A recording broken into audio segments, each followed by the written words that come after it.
മമതാ ബാനർജി സർക്കാരിന് സുപ്രീം കോടതിയിൽ തിരിച്ചടി. ബംഗാൾ സർക്കാരിനും ഡിജിപിക്കും കോടതി നോട്ടീസ് അയച്ചു. തൃണമൂൽ കോൺഗ്രസിന്റെ തെരഞ്ഞെടുപ്പ് ഏജൻസിയായ ഐപാർക്കിൽ നടന്ന ഇഡി റെയ്ഡിൽ ബംഗാൾ സർക്കാരിന്റെ ഇടപെടൽ ഗൗരവമുള്ളതാണ് എന്ന് സുപ്രീം കോടതി നിരീക്ഷിച്ചു. സിസിടിവി ദൃശ്യങ്ങൾ സംരക്ഷിക്കാനും നിർദ്ദേശം നൽകിയിട്ടുണ്ട്. പശ്ചിമ ബംഗാൾ ഡിജിപിയെ സസ്പെൻഡ് ചെയ്യണമെന്ന ഇഡിയുടെ ആവശ്യത്തിൽ ആഭ്യന്തര മന്ത്രാലയത്തിനും നോട്ടീസ് നൽകി. പി ബസന്ത് വിവരങ്ങളുമായി ചേർന്നുണ്ട്. ബസന്ത്, ഈ അന്വേഷണ ഏജൻസിയും സർക്കാരും തമ്മിൽ വലിയ പോരായിരുന്നു ഈ വിഷയത്തിൽ. അതിലാണ് ഇപ്പോൾ സർക്കാരിന് തിരിച്ചടിയായി വന്നിരിക്കുന്നത്. എന്താണ് കോടതിയുടെ നിർദ്ദേശങ്ങൾ?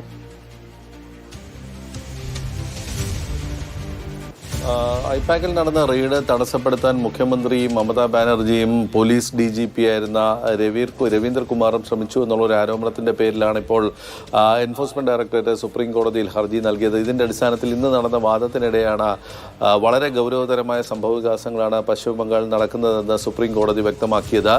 ഇത് നീട്ടിക്കൊണ്ടുപോകാൻ അനുവദിക്കാൻ കഴിയില്ല, കാരണം മറ്റ് സംസ്ഥാനങ്ങളിലും ഇത് ആവർത്തിക്കാനുള്ള സാധ്യതയുണ്ട് എന്ന് പറഞ്ഞുകൊണ്ടാണ് ഇപ്പോൾ എൻഫോഴ്സ്മെന്റ് ഡയറക്ടറേറ്റിനെതിരെ എടുത്ത 4 FIRകൾ സ്റ്റേ ചെയ്തുകൊണ്ടുള്ള ഉത്തരവ് സുപ്രീം കോടതിയുടെ ഭാഗത്ത് നിന്ന് ഉണ്ടായിട്ടുള്ളത്. അതോടൊപ്പം തന്നെ മമതാ ബാനർജിക്കും പശ്ചിമ ബംഗാൾ DGPക്കും സിറ്റി പോലീസ് കമ്മീഷണർ അടക്കമുള്ള മറ്റ് പോലീസ് ഉദ്യോഗസ്ഥർക്കും സുപ്രീം കോടതി നോട്ടീസ് അയച്ചിട്ടുണ്ട്. ഈ എൻഫോഴ്സ്മെന്റ് ഡയറക്ടറേറ്റിന്റെ നിയമപരമായ പരിശോധന തടസ്സപ്പെടുത്താൻ ശ്രമിച്ച പോലീസ് ഉദ്യോഗസ്ഥരെ സസ്പെൻഡ് ചെയ്യണമെന്നുള്ള, അതായത് DGP അടക്കമുള്ളവരെ സസ്പെൻഡ് ചെയ്യണമെന്നുള്ള ഒരു ആവശ്യത്തിന്മേൽ ആഭ്യന്തര മന്ത്രാലയത്തിന്റെ വിശദീകരണവും സുപ്രീം കോടതി തേടിയിട്ടുണ്ട്. കേസ് ഇനി ഫെബ്രുവരി 3 കേൾക്കും എന്നാണ് കോടതി വ്യക്തമാക്കിയിരിക്കുന്നത്. അതുവരെയാണ് എൻഫോഴ്സ്മെന്റ് ഡയറക്ടറേറ്റിനെതിരെ എടുത്തിട്ടുള്ള കേസുകളിലെ നടപടികൾ സ്റ്റേ ചെയ്തിരിക്കുന്നത്. കോടതിയുടെ ഇടപെടൽ വളരെ കർക്കശപൂർവമായിരുന്നു. ഇത്തരത്തിൽ നിയമപരമായ ഒരു പരിശോധന തടസ്സപ്പെടുത്താൻ രാഷ്ട്രീയ പ്രവർത്തനത്തിന്റെ മറവിൽ സാധ്യമല്ല എന്ന് കോടതി വ്യക്തമാക്കി.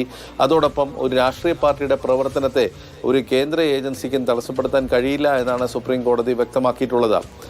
കോടതിയുടെ ശ്രദ്ധയിൽ മമതാ ബാനർജിക്ക് വേണ്ടി ഹാജരായ കപിൽ സിബലും മറ്റും ചൂണ്ടിക്കാട്ടിയത് അനാവശ്യമായ ഒരു പരിശോധനയായിരുന്നു നടന്നത് എന്നുള്ളതായിരുന്നു. ഐപാക്കിന്റെ കൈവശം ചില പേരുകളും മറ്റു ചില പ്രവർത്തനങ്ങളുമായി ബന്ധപ്പെട്ട രേഖകൾ മാത്രമേ ഉണ്ടായിരുന്നുള്ളൂ എന്നാണ് കപിൽ സിബൽ ചൂണ്ടിക്കാട്ടിയത്. അതേസമയം മമതാ ബാനർജി ഒരു എൻഫോഴ്സ്മെന്റ് ഉദ്യോഗസ്ഥന്റെ ഫോൺ മോഷ്ടിച്ചു എന്നാണ് സോളിസിറ്റർ ജനറൽ തുഷാർ മേത്ത കോടതിയെ ബോധിപ്പിച്ചത്.